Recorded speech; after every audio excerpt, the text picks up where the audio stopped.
여러분 안녕하십니까? 뉴스 더 개벽입니다. 세계 곳곳에서 발생한 개벽 뉴스를 알려드립니다. 가난한 자의 고통이 자연 법칙 때문이 아니라 우리가 만든 제도 때문이라면 우리 죄는 클 것이다.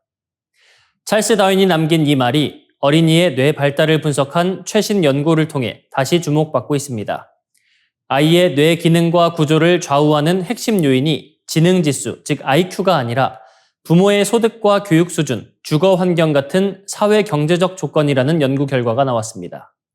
미국 워싱턴대를 중심으로 한 공동연구진은 9세에서 10세 어린이 수천 명의 자료를 분석해 국제학술지 사이언스에 발표했습니다. 연구진은 가정소득과 부모 학력, 거주지역, 수면시간, 화면시청, 신체 정신건강, 인지능력 등 12개 범주에 속하는 649개 변수를 조사했습니다. 뇌 기능은 기능성 자기공명 영상, fMRI를 이용해 휴식 상태에서 뇌 영역들이 얼마나 긴밀하게 연결되는지를 측정했습니다. 뇌 구조는 대뇌피질의 두께를 중심으로 평가했습니다.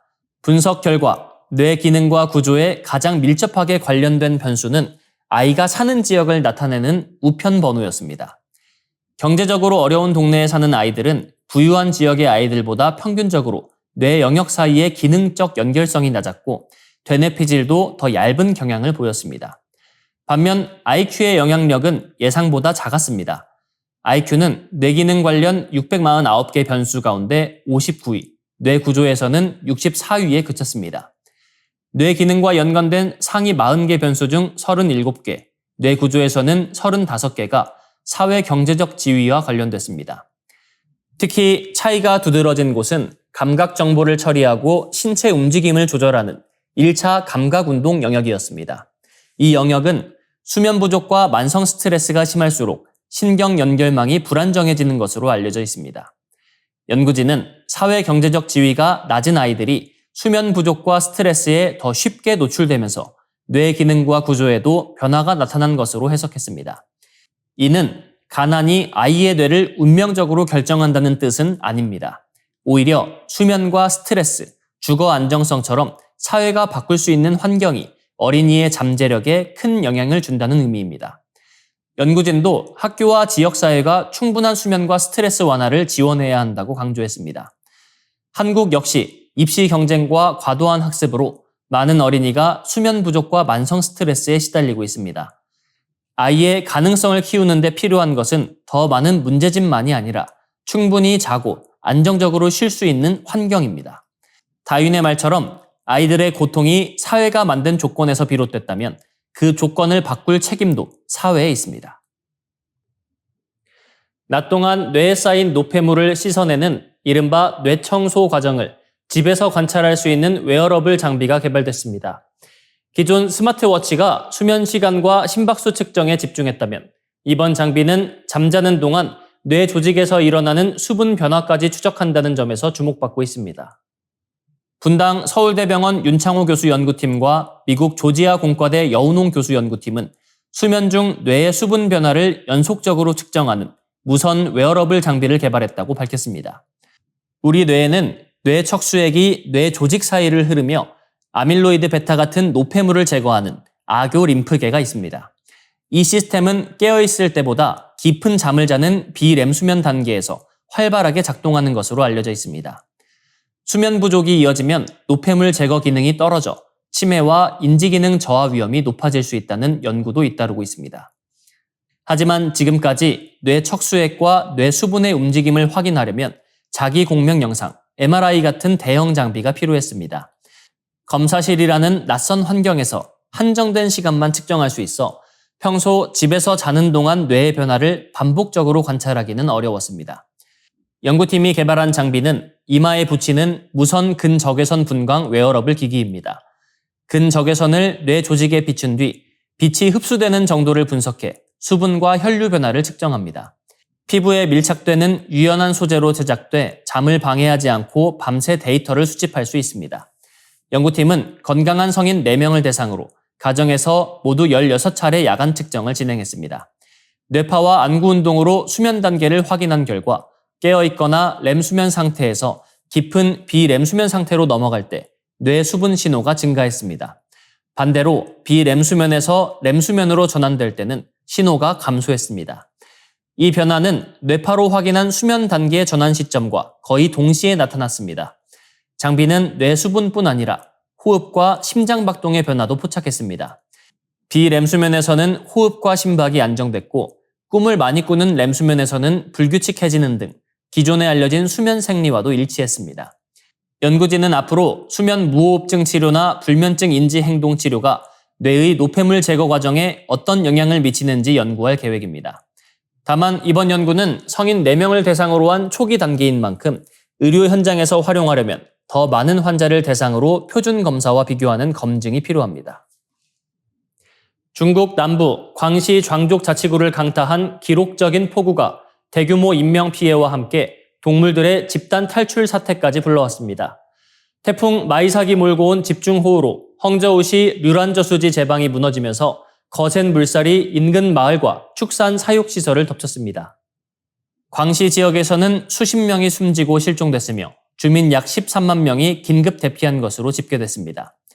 홍수로 뱀 양식장이 파손되면서 코브라와 킹레스네이크, 물뱀 등 800마리에서 900마리가 주변 마을로 탈출했습니다.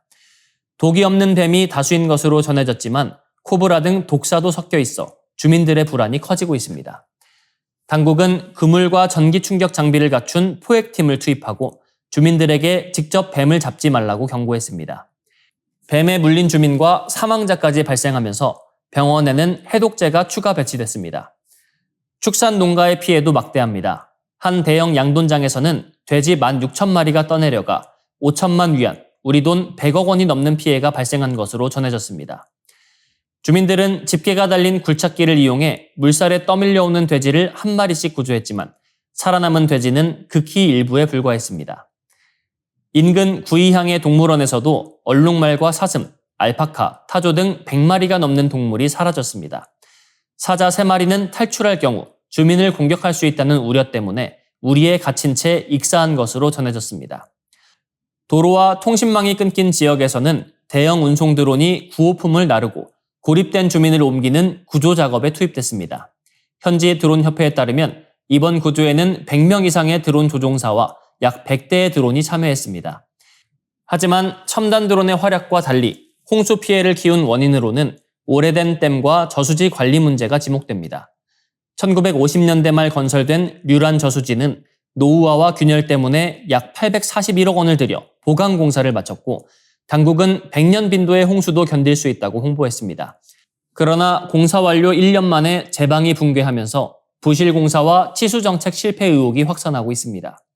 이번 재난은 예측하기 어려워진 극한 호우와 수십 년 된 농촌 수리시설의 취약성이 동시에 드러난 사건입니다. 홍수가 물러난 뒤에도 가축 사체와 오염된 물로 인한 전염병, 탈출 동물의 주민 공격 가능성 등 2차 피해에 대한 우려가 이어지고 있습니다. 북한이 러시아군이 사용하는 포병 탄약의 최대 40%를 공급하며 우크라이나 전쟁을 떠받치는 핵심 무기 공급국으로 부상했다는 분석이 나왔습니다. 우크라이나 군사정보국 HUR은 북한이 현재 러시아군 포병 탄약 수요의 약 25에서 40%를 담당하고 있다고 밝혔습니다. 북한의 지원이 단순한 무기 거래를 넘어 러시아의 장기적인 전쟁 수행 능력을 유지하는 핵심 요소가 됐다는 평가입니다. HUR에 따르면 북한은 2023년 6월 이후 러시아에 KN-23과 KN-24 단거리 탄도미사일 100여 기와 이동식 발사대를 제공했습니다. 이 가운데 최소 80기는 이미 우크라이나 전장에서 사용된 것으로 파악됐습니다. 실전 운용이 계속되면서 북한산 미사일의 명중률도 점차 향상되고 있는 것으로 분석됐습니다. 포병 전력 지원 규모도 상당합니다. 북한은 170mm 자주포와 240mm 방사포, 견인포와 로켓 발사기 등 600문이 넘는 무기 체계를 러시아에 전달한 것으로 조사됐습니다. 박격포탄과 전차포탄, 로켓탄, 대전차 유도미사일 등을 포함한 북한산 탄약 공급량도 700만 발을 넘어선 것으로 추정됐습니다. 우크라이나 정보당국은 북한의 연간 포탄 생산 능력을 약 100만에서 200만 발 수준으로 평가했습니다. 북한 지도부가 생산 확대를 결정하면 상당한 물량이 러시아로 계속 넘어갈 수 있다는 전망입니다. 무기 수송에는 북한 나진항과 러시아 극동지역 항구를 연결하는 선박과 철도망이 동원되고 있는 것으로 알려졌습니다. 다만 러시아가 드론이나 미사일을 생산할 때 북한산 첨단 부품을 사용하고 있다는 증거는 아직 확인되지 않았습니다.